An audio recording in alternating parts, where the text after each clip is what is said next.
Саламатсыздарбы, урматтуу биздин көрүүчүлөр. Москвадагы Кыялдар шоунун алып баруучусу мен Нургул Каимова. Бүгүн бизде конокто Айчолпон Садиева эжекебиз. Кош келипсиз биздин студияга. Кош болсун, саламатсызбы? Айчолпон эже, биздин көрүүчүлөргө өзүңүздү тааныштырып өтсөңүз, Москвада канча болду жүргөнүңүзгө, анан эмне жумуш кыласыз? Же вообще эчтеке кылбай жүрөсүзбү? Саламатсыздарбы? Азыркы учурда биз дистрибьюторский компания ачып иштеп келгенибизге 7 жылдын жүзү болуп калды. Бир туугандарым менен чогуу ачканбыз. Ошондон бери 300 торговый точкалар, анын ичинде чайкана, маркет, ресторан, кафелерди камсыздап келебиз. Кыргызстандын азык-түлүктөрүн экспорт кылып иштеп келатабыз. Москва не сразу строилась. Айчолпон эже, бүгүн кандай тамак жасайбыз ошондо? Бүгүн аш жасайбыз. Ар жерде ар кандай аталат. Муну аш дешет, плов дешет, кээ бир жерлерде күрүч деп деле атап коюшат да. Анан биз жакта аш деп айтат. Сиздин фирменный ашка кандай продукталар керек? Каяктан келген продукталар? Биздин фирменный ашка бул жерде свежий эт керек. Андан кийин өзүбүз алып келебиз Кыргызстандан. Бул өзгөндүн кызыл күрүчү, девзира күрүч дагы деп коюшат, кызыл күрүч деп коюшат. Ушундай колго эгилген кол күрүч дагы деп коюшат. Анан сабиз керек. Сары сабиз таптык базардан. Сары сабизге деле кылса болот, кызыл сабизге деле кылса болот. Анан чеснок бул жактан, пияз бул жактан алынды. Пияз кетет, чеснок кетет. Анан май кетет, суу май. Москва не сразу строилась. Биздин деген Жалал-Абад суусун ичкиңиздер келсе, Москва шаарынан табабыз десеңер, биз көрсө чайканаларда, кафелерден ичип жүргөн сууларды сиз жеткирип туруп турбайсызбы? Москва не сразу строилась. Негизи канча киши болсо ошончо рецепт көп го, пловдун, аштын рецепттери көп. Сиздин рецепт кандай болот? Биринчи эмнеден баштайбыз? Кайсыларды даярдай алабыз? Мен сизге жардам берейин, сиз экөөбүз сүйлөшкөнчө даярдайлы. Биринчи пиязды туурап алабыз, анан этти даярдап алабыз, куйрукту майдалап алабыз. Андан кийин сабизди басып туруп, анан чеснокту тазалап алабыз. Анда мен сизге жардам берейин, анда, Давайте. Негизи Москвага биринчи кантип келип калгансыз? Кандай ситуация болуп? Москвага келген убагым 2005 жылдар болчу, 2004-2005 жылдар.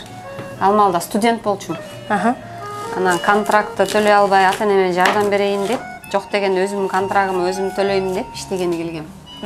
Анан диплом алып алам, окуп бүтүп, диплом алып, анан ошону мен Кыргызстанга иштейм деген кыялдарым бар болчу өзү. Бирок кыялдарыма жеттим, иштедим. Диплом алдыңыз? Диплом алдым. Ушакта иштеп жүрүп, контрагым бүтүп, сессияларым бүтүп, дипломумду алып, 2 жыл иштедим. Дипломду актадым. Сандыкта чаң басып жатпайды, да? Андан кийин Москвага келип, дагы 5 жылда иштедим, өзүм диплом специальностьтим боюнча бухгалтермин. Жакшы, сонун болуп турду. Анда деген биринчи келгенде кайсы жумушта иштегенсиз? Эмне жумушка киргенсиз? Биринчи келгенде посудомойка болуп иштедим. Ал маалда аябай кыйынчылык маал болчу. 1 ай идиш жууп иштедим. Ошо билесизби, бир кезектечи, ушу посудомойка жумушка кириште сатып алчу билесизби? Ооба. Кетип атканда сатып, жумушту сатып, өзүм издеп жүрүп тапкам. Ал маалда сатып алгандар така жок болчу, кийин сатыла тургандар чыгып кетти. Бизнеске айланып кетти. Андан кийин 1 айдан кийин анан магазинге продавец болуп кирдим. Рамстор деген бир түптүрдүн магазини болчу ошактарда. Андан кийин ушу только торговля сферасында, управленческий деятельностьтарда иштеп келдим ушул убакка чейин. Анан бизнеске киргениме бир 8 жылдын тегереги болуп калды. Мен дагы бир күн посуда жууп иштегенмин да, анан посуда жууп иштеп келгенден кийин үйгө келип алып ыйлагам да. Кызыл дипломум менен мен Москвада ресторан ишөмүн запарап, бизнес-ланч, идиштер тарак алып келишет. Жууп момундай душка окшогон нерсе менен жууп анан үйгө келип ыйлаганмын мен. Сизде кандай болгон? Жок, мен ыйлаган эмесмин. Мен чарчагам, бирок күндүн аягында официанттар чаевые берчи да. Анан көңүлүңүз көтөрүлүп калчу. Чаевые бергенде чарчаганымды унутуп калчумун да. Москва не сразу строилась. Сабизди туурап алдык, пиязды туурап алдык, куйрукту кестик. Эми этти сиз кандай кылып турайсыз? Этти көбүнчө кээ бирлери чайханский деп майдалап коюшат. Мен азыр Муну чоң-чоң кылып эле турайын. Кыздар, ичкенге эмне бар? Чай, пай бер балят, эмне бар? Тут сушняк прям не могу. Ичкенге смотри, как раз максым шоро бар. Жарма. Аралаш. Курут. И алайкунун кымызы. Ой, я это, мне, пожалуйста, вот этот. Это... Бакай курут. Чалапушошка. Да. Отлично. Давай, наке. А то... Да, хорошенько взбалтывать надо. Тамак эмне бүгүн? Бүгүн бизде плов. Айчолпон эже плов жасап атат. Ошондуктан эми бүгүн аш жейбиз, ошский. Плов эмес ашпы. Мейли. Ну-ка. Ну, желаю, чтобы все получилось. Ой, нас снимают? Спасибо. Москва не сразу строилась. Анда эмесе, неден баштайсыз анда? Баштай берелиби? Баштай берели. Азыр казанды асабыз. Майды куюп, куйрукту кууруп, андан кийин пиязды кууруйбуз, андан этти кууруйбуз, анан сабизди кууруйбуз. Анда баштайлы анда, э?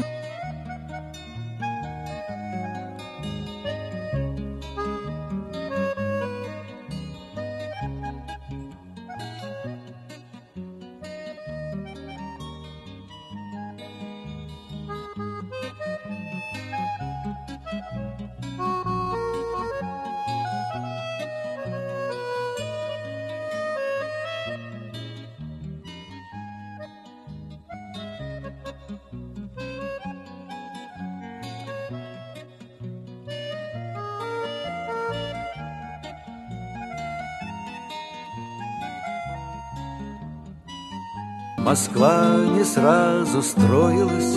Айчолпон эже, эми суу куюп койдуңуз тамакка, эми күрүштү дайындайсыз да, э? Азыр эми бул күрүчтү ысык сууга уютабыз дагы, бир жарым сааттан кийин муздак сууга чыйрыктырып жуйбуз. Ошондо ашыбыз сонун болот. Күрүч эзилбейт экен да ошондо. Күрүч эзилбейт дагы, анан өрмөлөгөн сонун аш болот. Жакшы.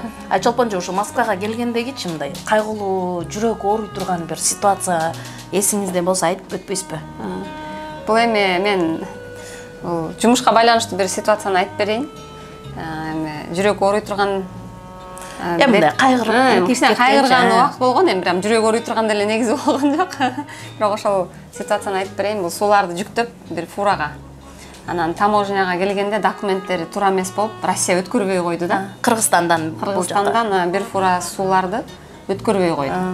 Анан Кыргызстандан документтин кайра башынан жасатып, Самаранын аэропортуна бирөөдөн бердиртип, ал жака бирөөнү Оренбургтан жөнөтүп, анан алдыртып атканда, анан документтерди алып келаткан жеринен водитель бир казактын үйүнө алып барып да суулардын баарын түшүрттүр дагы, жийиптир дагы, анан мага сүрөттөрүн жөнөтүп туруп, кетип калыптыр. Пустой фура менен Москвага келип атты. Адрес ушул жерде.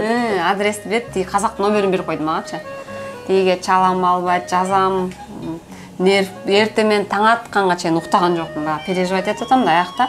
Ошол маалда минус 40-45 градус суук болчу Казакстанда, көп катуураак суук болот го. Булар деген температурный режимди сактабаса жарабай калат да. Баарын ыргытыш керек болот да. Но ошол эле Шоро, Жалал-Абад, булар суукту көтөрбөйт, у них должен быть температурный режим, да, и цепочку мы должны соблюдать, да, по требованиям. Продукциянын качествосуна залал келди да. Ошентип алып кеттиңерби анан? 2 күнү переживать этип, Кыргызстандан башка бир фура жөнөтүп, пустой. Тегини жүктөтүп, анан алып келдирдик. Негизи бизнес кылган элдер ойлойт го, бизнес кылса эле жыргап эле мынтип жүрөт экен деби? Ошентип ойлошот да. На самом деле ар бир жумуштун өзүнө жараша кыйынчылыгы болот. Ошону гана жеңе билсек. Москвада кандай десеңер, мына көп айтат го, Москвага келип, кыйналып, анан ушинтип дегендечи. Анан Москваны мисалы үчүн кетип атканда желкем чукуру көрсүн деп кетет го. Анан кайра эле билетке акча салбайсыңбы деп кайра келе аткан болот го. Ошондой ситуациялар болду эле сизде? Кыргызстанга биротоло кетем деп анан кайра Москвага кайра келген. Ал маалдар эми студенттик кезимде болгон. Мурун, это было очень давно. Андан кийин уже как бы смирилась. андай мындай ситуация өзүңүздү өзүңүз алдабай калыптырсыз да, уже реально жашоого карап эки мамлекетте эле жашап келатабыз. Үй бүлөм менен кээде көбүрөөк Кыргызстанда жашап калабыз, кээде бул жакта жашап калабыз. Эки жак тең азыр биз үчүн бирдей эле да. Бул жакта дагы үй алып отурукташып калдык.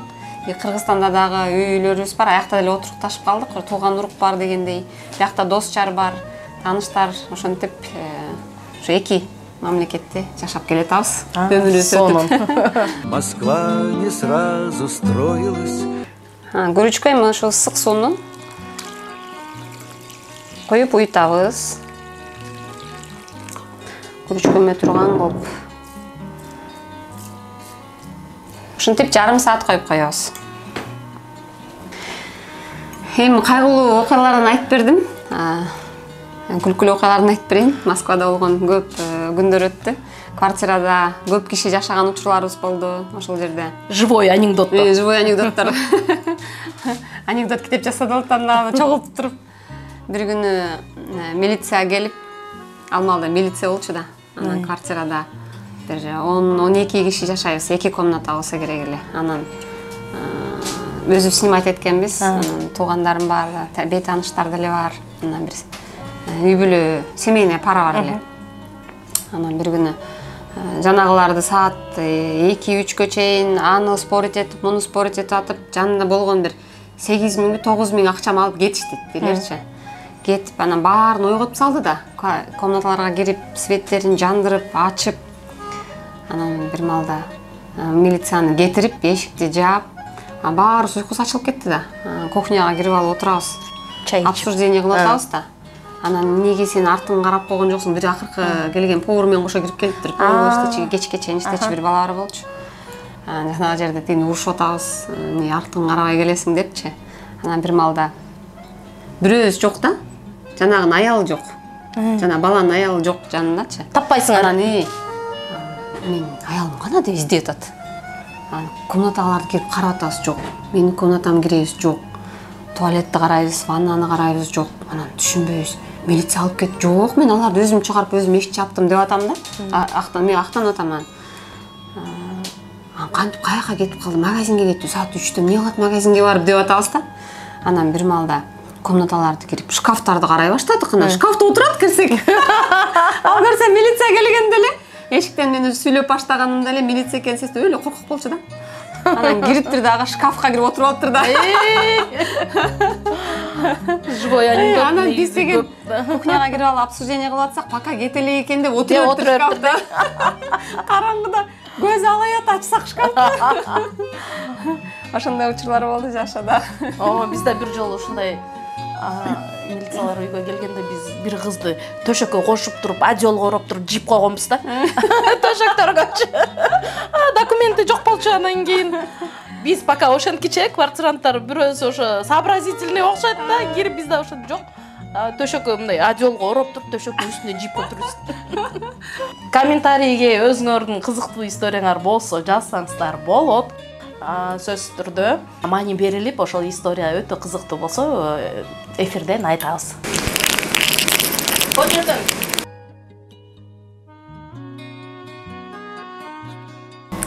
Анда эмесе ашыбыз уже демделип даяр болоюн деп калды. Классический шакарап дейсиз, без огурцы, да, только без огурцов, без ничего, никакой зелени. Помидор, пияз, помидор. Анда эмесе дагы кошумча кышта биз сагынган Кыргызстандын сонун даамдарын Москвадан дагы татсак болот. Айчолпон эжелер как раз оптовый складтан бүт Москвадагы кафе, чайхана, кыргыз магазиндерде сатышат, алып келип беришет варенье приправалар. Ушундай эле биздин мындай приправаны куюп алдык азыр аш менен жегенге. Айчолпон эже сизге мындай суроодо, мен сиздерди көбүрөөк кайрымдуулук жактан дагы көп билем да, көп детский мероприятияларды, башка мындай кыргыздарга негизи эле көп кайрымдуулуктарды кылып турасыз да, ошону кандай келип калдыңыз ушу кайрымдуулукка? Эми ошо ишкерликке киришкенден кийин көп китептерди окудум, анан көптөгөн адамдар менен таанышып, сүйлөшүп, ошентип жүрүп ошолордон опыт алып, анан кайрымдуулук боюнча бул жөн эле ишкер эле кайрымдуулук кылыш керек эмес, көрсө баардыгы эле адам, кайрымдуулук кылса болот экен да. Анан бул жерде кечээ бир хадис уктум. Бир кембагал аябай кайрымдуулук кылгысы келип бир жерге мечит түшүп аткан экен. Ошол мечитке акча кошкусу келип, эчтеке бирден акчасы жок. Ошо такыр жакыр экен да. Анан кийин болгон акчасын чогултуп, бир кирпич сатып келип, бир кыш сатып келип, анан ошону берет экен. Мечитке салып атыман болсун, менин салымым болсун, ушуну кошо уруп кеткилечи дубалына депчи. Көрсө, Куранда айтылган экен, ошол эң мына жүрөктөн чыгарып, көңүлдөн чыгарып, бирөөгө жардам бере турган болсок, ал 10 эселеп, 100 эселеп кайра өзүгө кайтат экен да.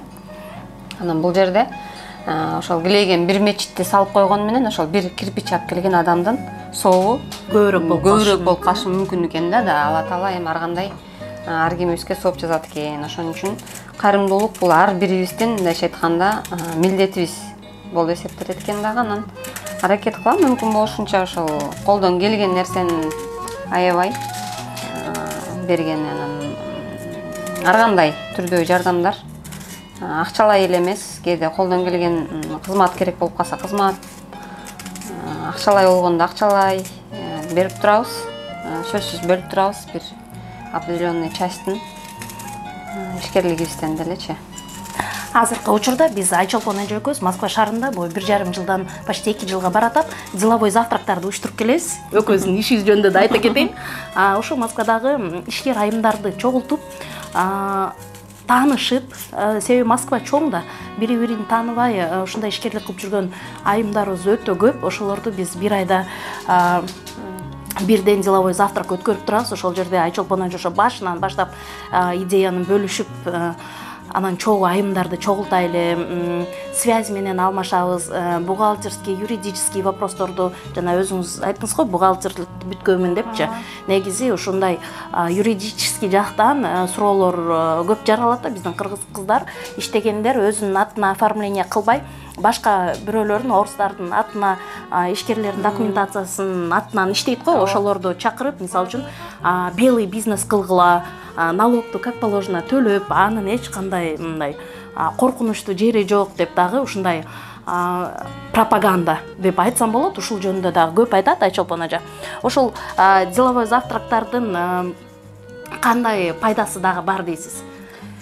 Бул деловой завтракты көп пайдасы бар билген кишиге. Анан именно ошол биз ишкерлик баштаган убакта биз окружениянын өзүн тапкан эмеспиз да. Изденген адамды, именно бизнесмен заниматься эткен, жашоону өзгөртөм дегендерди аябай издечүбүз, анда аз болчу да.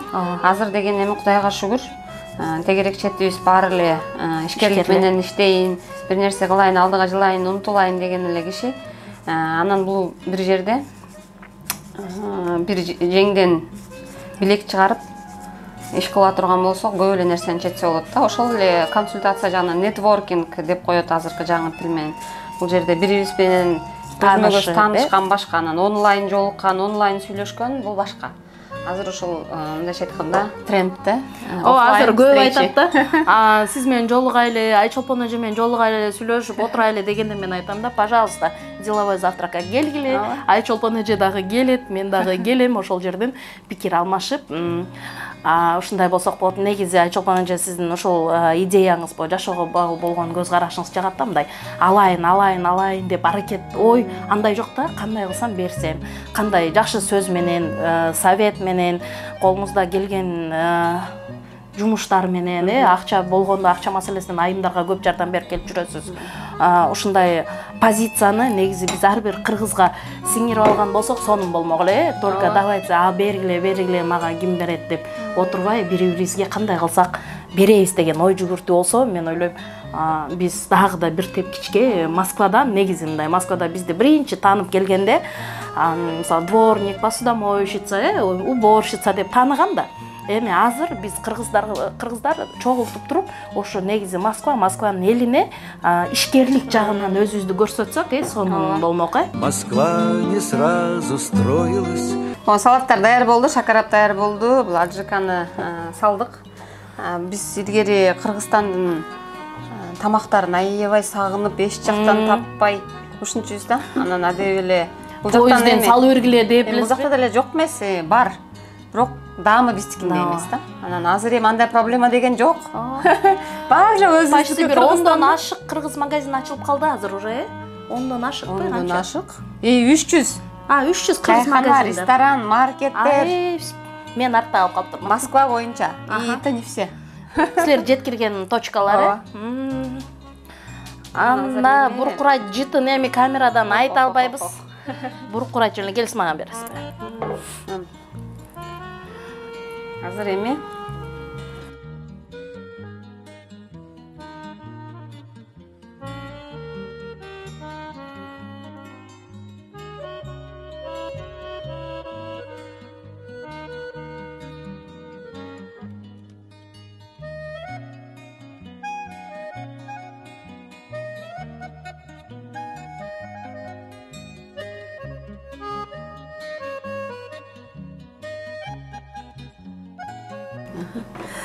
Анда эмесе биздин плов пышты. бышты. Анда жеп оздуйп көрөлү. Рахманирахим. Укмуш сонун болуптур. Урматтуу биздин көрүүчүлөр, кийинки биздин коногубуз ким болсун, кандай суроолорду берели, баарын комментарийге жазсаңар болот. Ушул биздин YouTube каналыбызга жазылганды эстеп туруңуз. Тааныштарга бөлүшүп кетиңиздер. Азыр болсо биз ипотека центр агентствонун атынан сизге ушундай чакан белек таттуулар, жашооңуз ушундай таттуу болсун, настроенияңыз да таттуу болсун, ийгиликтерди каалайбыз. Келгениңиз үчүн чоң рахмат. Рахмат. Чоң рахмат. Первый новогодний подарок уже.